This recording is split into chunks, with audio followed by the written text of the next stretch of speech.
우리 한 목소리로 고백합니다. 하나님이 일하시는 키워드는 순종입니다. 한 번 더 고백합니다. 하나님이 일하시는 키워드는 순종입니다. 그 나비 효과라는 말이 있잖아요. 여기에서 나비 한 마리가 날갯짓을 하면 그 작은 바람의 흔들림이 지구 반대편에서는 태풍으로 만들 수도 있다. 뭐 그런 이야기입니다. 그러니까 여기서는 작은 변화인데 그 작은 변화가 어떤 효과, 어떤 영향을 받아서 굉장히 큰 모습으로 달라질 수 있다라는 거죠. 실제로 역사적으로 그런 사건들이 몇 가지가 있었습니다. 그 중에 하나가 이제 베를린 장벽이 무너진 사건이거든요. 우리나라는 지금도 남과 북으로 갈라져 있지만 독일은 그전에 동과 서로 갈라져 있었잖아요. 그런데 독일은 동과 서로 갈라지면서 수도도 동과 서로 나누었어요. 그러니까 우리나라로 따지면 이런 거예요. 우리나라 남과 북으로 나누면서 우리나라 원래 수도 이제 한양, 지금 서울이잖아요. 여기죠. 제가 가끔씩 서울에 산다는 게 있는데 서울은 남한에 속해 있잖아요. 그런데 우리나라로 따지면 이런 거예요. 서울도 남과 북으로 나눠서 북쪽 서울은 그러니까 강북이니까 여기는 이제 북한 땅이고 저 밑에는 이제 남한 땅, 그런 식으로 베를린이 동쪽에 동독에 속했는데 베를린 안에서도 절반을 나누어 가지고 이제 서베를린, 동베를린 이렇게 나눠져 있었거든요. 그래서 이제 거기를 오가지 못하게 장벽으로 이렇게 쌓아 놓은 겁니다. 그런데 우리나라도 지금 이제 북한과 우리나라가 경제적인 차이가 많이 나는 것처럼 이제 그 당시에도 서독과 독일이 이제 서독과 동독이 차이가 많다 보니까 이 동베를린에서 서베를린으로 넘어가려는 사람들이 굉장히 많았어요. 그리고 이제 여론도 이제 좀 개방해라, 좀 자유롭게 다닐 수 있게 해라, 막 그런 여론이 너무 들끓으니까 이제 동독에서도 이제 그런 발표를 한 겁니다. 여론을 잠재우기 위해서 이제는 좀 자유롭게 여행 갈 수 있도록 동독이 이제 여행 자유화를 발표를 해요. 여행을 자유롭게 할 수 있도록 할 겁니다. 그때 이제 그 발표한다고 하니까 기자들이 있잖아요. 이탈리아 기자가 손을 들고 질문을 합니다. 언제부터 그 일이 이루어집니까? 그랬더니 그 사람이 준비한 원고에서는 원래 며칠 뒤인데 지금 즉시 그게 가능합니다. 이제 그렇게 이야기를 한 거예요. 근데 말 그대로 여행 자유화라고 하는 게 그래도 여건이 필요하잖아요. 근데 지금 즉시 가능합니다. 근데 역사적으로 의미가 있으니까 이탈리아 기자가 본국에 이제 기자 내용을 보내면서 첫 제목을 베를린 장벽 무너졌다 이렇게 이제 보낸 겁니다. 그렇게 이탈리아에서 베를린 장벽이 무너졌다라는 그 기사가 뜨고, 그러니까 서방에선 전부 그 기사를 인용해서 보도하기 시작하니까 이제 정말 완전히 개방됐나? 사람들이 생각하는데 동독의 뉴스에서도 이렇게 그냥 이야기를 한 거예요. 이제 국경이 개방됩니다. 자유롭게 갈 수 있습니다. 이렇게 이야기를 하니까 동베를린에 있는 사람들이 그러면 망설일 게 뭐 있나? 지금 우리가 서베를린으로 가자 그러고 수많은 사람들이 그 자리에 나와가지고 국경으로 가버린 거예요. 그러니까 이제 국경에서는 그걸 더 이상 막을 수 없어서 개방을 해버렸습니다. 그러니까 처음에는 그냥 한 사람이 실수였어요. 지금부터. 그리고 나서는 이 표현적으로 이제 베를린 장벽이 무너졌습니다. 그 표현을 이해하면서 오해하고 오해가 커지더니 사람들이 그냥 몰려가서 실제로 베를린 장벽이 열려버리고 그 이후에 서독과 동독이 통일되어 버립니다. 그 시작은 정말 작은 말 한마디였어요.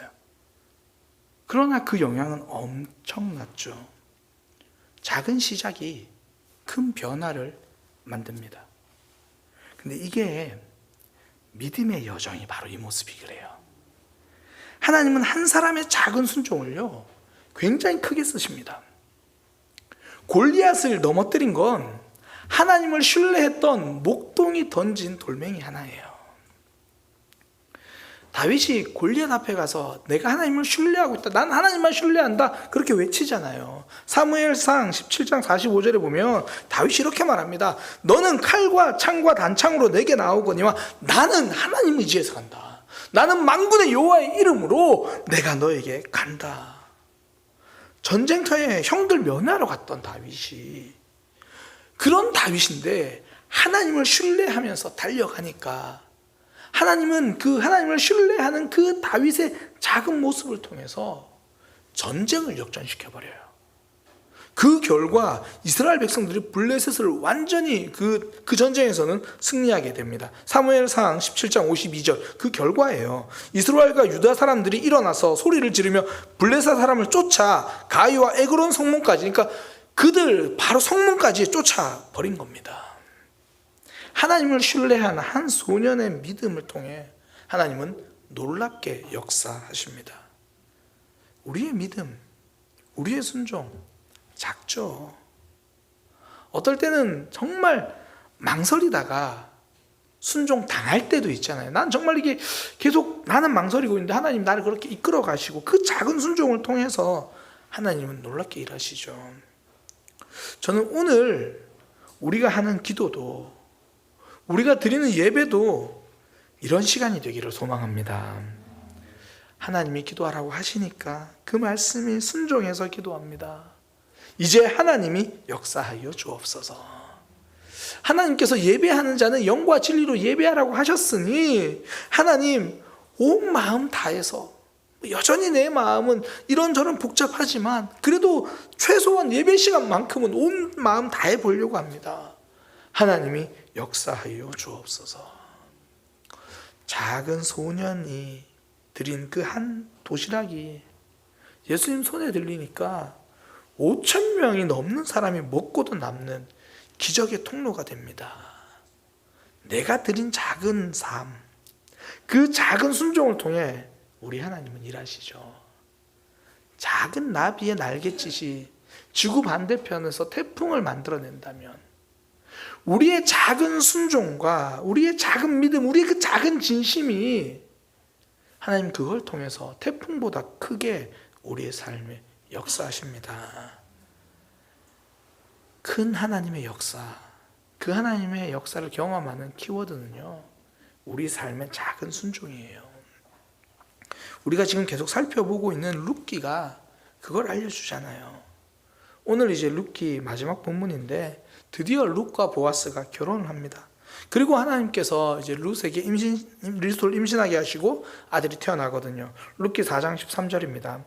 이에 보아스가 룻을 맞이하여 아내로 삼고 결혼했어요. 그리고 이제 그에게 들어갔더니 여호와께서 그에게, 이 룻입니다, 그에게 임신하게 하심으로 룻이 아들을 낳은지라. 그런데 이 결과가 단순히 한 가정의 행복으로 끝나지 않아요. 룻에게서 태어난 아이의 이름이 오벳이고요, 그 오벳에게서 이새가 태어나고 이새에게서 다윗이 태어납니다. 4장 17절이죠.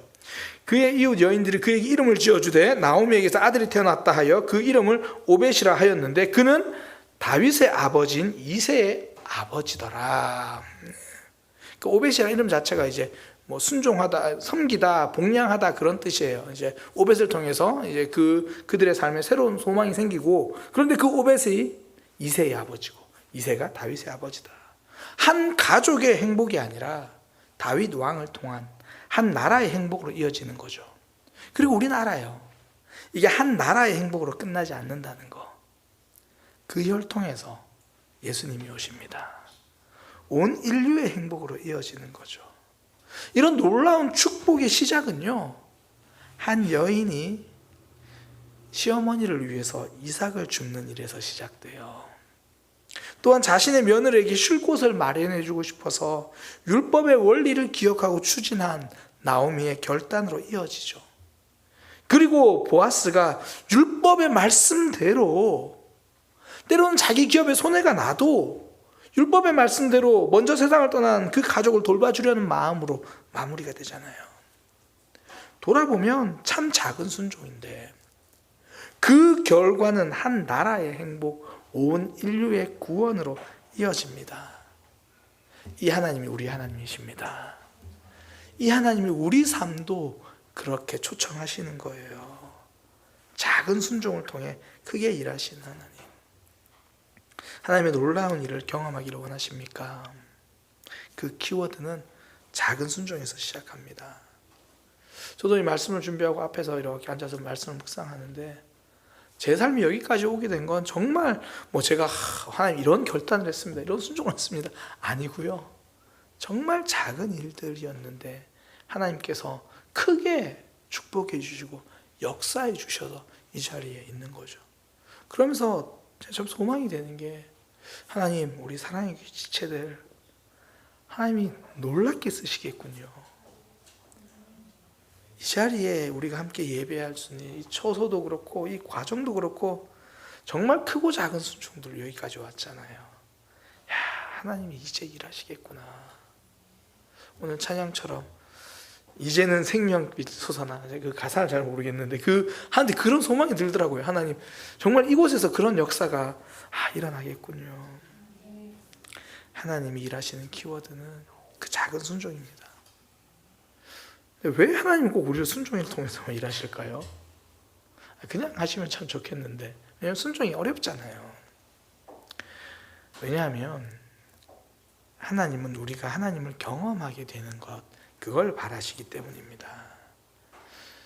이 사람은요, 내 손, 내 힘이 들어가야 거기서 많은 것을 깨달아요. 이 하나님이 모든 세상을 만드셨습니다. 성경에 적혀 있어요. 태초에 하나님 천지를 창조하시니라. 하나님이 모든 세상을 다 만드셨어요. 해도 달도 하나님이 만드셨어요. 그런데 이 놀라운 광경을 보고도 사람들은 하나님을 알지 못해요. 거기 사람의 수고가 없거든요. 그래 오죽하니까 우리나라도 이 단어가 좀 잘못됐는데 자연이라 그래요. 자연. 해, 달, 산 다 자연이라 그래요. 스스로 자자에 그럴 연. 스스로 그렇게 만들어진 거라고 그래요. 왜요? 사람이 거기 손보탠 게 없으니까. 이게 하나님이 일하시는 걸 사람은 몰라요. 사람이 개입하지 않고 하나님 그냥 하시니까 하나님이 하신 일인지를 모릅니다. 우리의 삶의 기도응답이 그렇죠. 하나님이 그냥 다 이루어주시면 이건 하나님이 기도응답인지를, 하나님의 은혜인지를 몰라요. 저는 이제 고대 중국의 명의로 소문난 편작과 그 형제들의 이야기를 참 좋아하는데요. 이 편작이라는 사람은 중국 고대 의사인데, 중국은 좀 과장이 심하잖아요. 죽은 사람도 살리고 숨만 붙어 있으면 살려냈다 이렇게 말할 정도로 굉장히 뛰어난 의사입니다. 한날은 황제가 이제 편작을 불러서 묻는 거예요. 너희 두 형제도 의사인데 너희 세 형제 중에 의술이 누가 가장 뛰어나냐 물어요. 그때 편작이 이렇게 대답합니다. 저희 세 형제 중에서 첫째 형의 의술이 가장 뛰어나고 둘째 형이 그 다음이고 제가 제일 못합니다. 그 말을 들은 형제가 좀 의아하잖아요. 근데 편작은 유명하니까, 아니 그러면 왜 두 형의 이름은 그렇게 알려지지 못했냐. 그러니까 편작이 하는 말이 뭐냐면, 제일 큰 형님은 환자가 고통을 느끼기도 전에 표정과 목소리만 봐도 그 환자에게 닥쳐올 큰 병을 알고 미리 치료해 주기 때문에 환자는 의사가 자신의 큰 병을 치료해 준지를 모릅니다. 그리고 둘째 형은 큰 형님보다는 실력이 조금 떨어져서 병의 초기에 발견해서 치료해 주니까 사람들은 그냥 이 사람은 잔병 치레를 잘 치료하는구나 이 정도 알아서 그냥 한 성에서 유명할 뿐입니다. 근데 저는 실력이 없어서 이미 병이 심각하게 들어서야 그 병을 고칠 수 있기 때문에 제 명성이 퍼진 겁니다. 그러니까 사람들은 내가 이것을 잘 알지 못하기 전에 일어난 일들은 그걸 잘 깨닫지 못해요. 직접 경험하지 못하면 알지 못합니다. 옆에서 본 건 힘이 없어요. 우리가 하나님을 잘 모를 때 그랬잖아요. 옆에서 하나님 잘 믿는 사람들이 기도하면 된다고 아무리 말해도 우리가 하나님 모를 때는요, 그거 말 안 들려요. 그런데 기도를 통해 하나님 직접 경험하고 나서야 나와 함께 하신 하나님 깨닫죠. 돌아보면 그 과정에서 하나님 우리의 작은 순종을 쓰시잖아요. 누군가 우리한테 그러죠. 기도 한번 해보라고. 하나님이 그 사람 입술을 통해서 우리에게 순종의 자리로 부르신 거잖아요. 그런데 기도한다고 되겠나 그러다가 너무 답답하니까 기도했는데 하나님이 또 그걸 응답해 주셔가지고 하나님이 살아계시네. 그 기도란 작은 순종을 통해 하나님의 살아계심을 경험하게 하는 거죠. 예배가 그렇잖아요.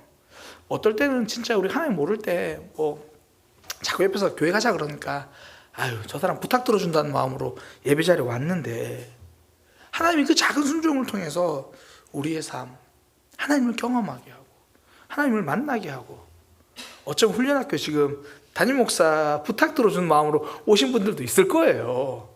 근데 거기서 하나님이 내 삶을 붙들어 주시고 회복시켜 주시고 나는 정말 작은 순종인데 그걸 통해 우리가 하나님을 경험하는 거죠.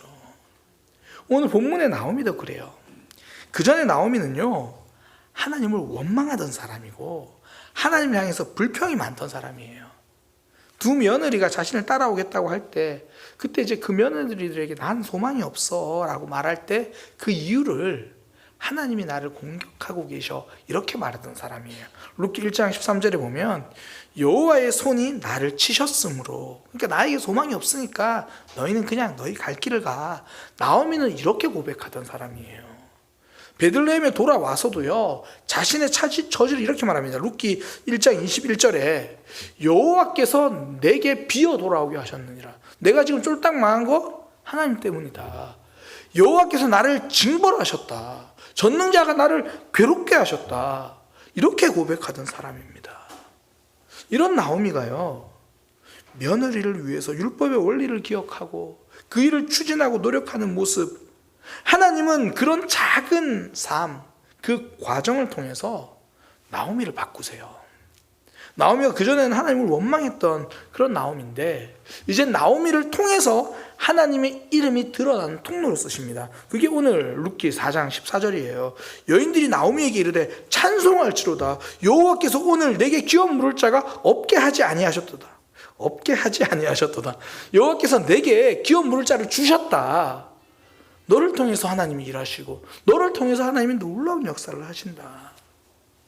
기근이 와서 약속의 땅을 떠날 때는 경험하지 못했던 하나님인데 다시 돌아와서 말씀의 원리를 기억하고 적용하려고 몸부림치니까 하나님을 경험합니다. 순종할 때 하나님을 경험합니다. 앞서 말씀드린 것처럼 기도할 때 응답을 경험하는 것도 같은 원리죠. 이미 우리가 기도하지 못한 것도 하나님은 책임져 주십니다. 붙들어 주세요. 만약에 하나님이 내가 기도할 때만 응답해 주시고 지켜주셨다면 우리 여기 이 자리에 있지도 못해요. 그런데도 하나님이 지켜주셨는데 우린 잘 깨닫지 못하잖아요. 언제 깨닫냐면 예배 자리에 나와서, 또 기도의 자리에 나왔을 때 그제야 깨닫죠. 그제야 내 삶, 내 주변에 일하고 계신 하나님을 경험합니다. 하나님이 왜 우리에게 기도하라고 하시고 예배하라고 하시고 작은 순종을 우리에게 계속 요구하십니까? 그래야 우리가 하나님을 알기 때문이죠. 시편 34편 8절에 너희는 여호와의 선하심을 맛보아 알지어다. 그에게 피하는 자는 복이 있도다. 내 삶을 지켜주신 하나님 언제 경험하게 될까요? 하나님 품으로 숨어 들어갈 때입니다. 그때 경험하는 거예요. 공급하신 하나님 언제 경험하게 될까요? 내 힘을 의지하기보다 하나님을 기억하면서 믿음의 도전을 할 때 그때 공급하신 하나님을 경험하죠. 기도는 말씀에 의지해서 3만 명이 넘는 군사를 300명까지 줄여요. 우리의 기도 제목은 뭐냐면 하나님 지금 내 주변에 300명밖에 없으니 3만 명 만들어주세요. 이게 우리 기도 제목이거든요. 통장을 봤더니 300원입니다. 하나님 최소한 3만 원은 있어야 밥을 먹잖아요. 우리는 300을 3만으로 만들어 달라고 하는데 하나님은 우리에게 3만도 300까지 줄여서 하나님만 의지해라. 그때 승리를 경험하게 만들어 주십니다. 우리 하나님은 나의 순종이 없어도 일하세요. 그런데 그 일은 우리와 상관없는 일이 되어버립니다. 하나님은 우리를 구경꾼이 아니라 하나님을 경험하는 하나님의 자녀로 부르시죠. 하나님은 옆집 아저씨가 아니라 우리 아버지입니다. 하나님이 계속 우리를 믿음의 자리로 부르시고 믿음의 결단을 요구하신 이유가 여기 있죠. 어떨 때는 막 설교 말씀 듣다 보면 하나님이 진짜 내 상황과 형편을 고려하지 않고 말씀하시는구나 막 그럴 때가 있죠. 하나님은 내 감정은 이렇게 안 중요하시나? 왜 이렇게 나를 이렇게 어렵게 신앙생활을 하라고 하시나? 왜 그렇게 하십니까? 그 힘든 상황과 형편을 돌파할 힘은 결국 아버지 하나님을 경험할 때 누리기 때문입니다. 하나님을 경험한 그 믿음의 힘으로 새로운 삶을 살아가라고, 그래서 하나님을 경험할 수 있는 그 순종의 자리, 하나님을 경험할 수 있는 그 하나님 품으로 오라고 부르시는 거죠. 지난주에 살펴보았던 사람, 그 기업 무르기를 포기한 사람, 아무개, 말씀의 원리를 저버린 사람, 성경은 그를 아무개라고 말해요. 이름도 알려지지 않고 순종이 없으니 경험하지 못한 거죠. 우리의 삶, 사실 제자리 걸음하던 순간을 가만히 돌아보면요, 결국 순종이 멈춰 있었을 때였죠. 믿음의 결단을 미루고 있었을 때죠. 순종 없는 아무개의 삶에 멈추어 있으면 하나님을 경험하지 못합니다. 내 삶에서 하나님은 끊임없이 일하는데 그 하나님의 일하심을 놓치는 거죠. 반면에 룻과 보아스는 그 작은 순종, 때로는 손해를 감수하고, 때로는 아픔을 감수하고, 때로는 주변의 시선이 불편해도 그렇게 갔더니 룻과 보아스가 다윗 왕의 증조모가 됩니다. 그리고 무엇보다 마태복음 1장 예수님의 족보에 기록되죠. 마태복음 1장 1절 아브라함과 다윗의 자손 예수 그리스도의 계보라. 그러면서 이 이름이 나와요. 마태복음 1장 5절에서 6절 보아스는 룻에게서 오벳을 낳고 오벳은 이새를 낳고 이새는 다윗 왕을 낳으니라. 그리고 이 계보의 제일 마지막 마태복음 1장 16절에 마리아에게서 그리스도라 칭하는 예수가 나시니라. 하나님이 일하시는 스케일은 달라요. 우린 정말 지금 내 삶에 살 수 있는 그 작은 순종 어렵게 했는데 하나님 이걸 통해서 놀라운 믿음의 역사를 만들어 가시는 거예요. 전 여기 우리 함께 예배하는, 사실 오늘 예배 못 왔더라도 저는 우리 사랑의 교회 모든 성도들이요, 하나님께 작은 순종했을 때 하나님이 그 삶을 그 당대뿐 아니라 계속해서 이어서 놀라운 역사로 만들어 가시기를 소망합니다. 하나님이 이렇게 보여주시잖아요. 우리 청년들도 마찬가지고 지금 작은 순종을 통해 여러분들이 미래 하나님 만들어 가실 거예요. 사실 우리 어른들의 항상 기도 제목이 우리 자녀들이잖아요. 이 신앙생활 열심히 하고 있든지 못하고 있든지 우리 자녀들을 향한 그런 소망들, 내 작은 소망을, 내 작은 순종을 통해 오벳에게서 이새가, 이새에게서 다윗이, 그리고 우리의 삶을 통해 예수 그리스도가 드러나는 그런 믿음의 삶이 되기를 소망합니다. 사람들은 그래요. 내가 어떻게 지금 작은 이 종잣돈 가지고 어디에 투자해도 좋을까? 오죽하면 책도 하나님의 투자 수업 그래가지고 기독교인이 주식을 해도 돼요, 말아야 돼요. 그런 책도 나왔더라고요. 근데 그 책도 저도 읽어봤는데 말하는 게 뭐냐면 돈이 적을 때는 투자할 생각하지 마라, 그런 거예요. 근데 우리는 그런 생각이 들죠. 이 작은 돈으로 어디에, 어느 부동산, 어느 주식 투자하려고 하는 이유가 뭐냐면 이 적은 걸로 큰 수익을 내고 싶어 하는 거죠. 근데 그런 거 없어요. 근데 딱 하나, 우리의 적은 순종을 통해 하나님은 놀랍게 일하십니다.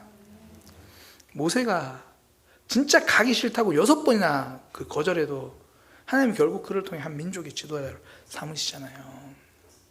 형들 면회 갔다가 돌 던진 다윗이 한 나라의 왕이 됩니다. 하나님이 가서 부르시고 하나님이 만드시고 하나님이 우리를 새로운 일로 초대하시고 부르시는 이유도 이와 같습니다. 새로운 삶 만들어주시기 위해서죠. 우리 사랑의 교회 그렇게 세워졌고요, 앞으로도 하나님이 그렇게 만들어 가실 거예요. 오늘 본문에서 오벳이 태어남을 이야기할 때도 베레스부터 이야기를 시작해요. 4장 18절인데 베레스의 계보는 이러하니라. 베레스는 헤스론을 낳고, 베레스부터 시작하는 것도 참 감사한 게 베레스도요, 다말이라고 한 여인의 믿음의 도전으로 태어나게 된 아이거든요. 사실 다말은 룻과 비슷한 상황이었어요. 남편도 죽고 소망도 없고 정작 유다가 이 믿음의 결정도 하지 않고, 그런 속에서 이 다말이 믿음의 몸부림을 치는 거죠. 그 결과 베레스가 태어나요. 그리고 보아스까지 이어지고 또 다윗 왕까지 이어지고 역시 예수 그리스도까지 이어집니다. 작은 순종을 통해 우리 하나님이 일하신 스케일이 달라요. 우리 모두의 삶에서 그렇습니다. 하나님이 지금까지 우리의 삶에서 크고 작은 일에 순종하게 만드셨습니까? 이제 하나님을 기대하시기 바랍니다. 그리고 지금 내 삶에서 하나님의 순종을 원하십니까? 이제 그 일을 통해서 하나님을 경험하게 될 겁니다. 요즘 시대 어느 때보다 불안한 삶이고 사실 미래가 어떻게 될지 장담하지 못하죠. 그러니 우리의 삶 하나님께 투자하는 믿음의 백성 되기를 소망합니다. 하나님이 우리에게 원하시는 건 작은 순종이에요. 그 일을 통해 우리의 삶을 변화시켜 주십니다. 지금까지 이제 룻기를 함께 살펴봤거든요. 룻기를 크게 보면 절망의 삶을 소망으로 바꿔주신 이야기죠. 또 하나님 밖으로 갔던 삶이 하나님 앞으로 와서 회복되는 그런 이야기. 그 과정에서 하나님은 그들의 순종을 사용하십니다. 말씀의 원리, 사랑의 원리를 선택한 그들에게 하나님의 역사를 보여주시죠. 룻기를 전도사님과 함께 이제 전도사님 중간에 한번 설교하시고 그래서 한 10번 함께 말씀을 살펴보았거든요. 이 말씀을 속에서 하나님이 회복시켜 주시는 그 회복의 원리가 있습니다. 설교에 있다는 게 아니고 성경에 있습니다. 성경에. 그래서 룻기 끝났는데 4장밖에 안 되니까 한번 또 읽어보시고요.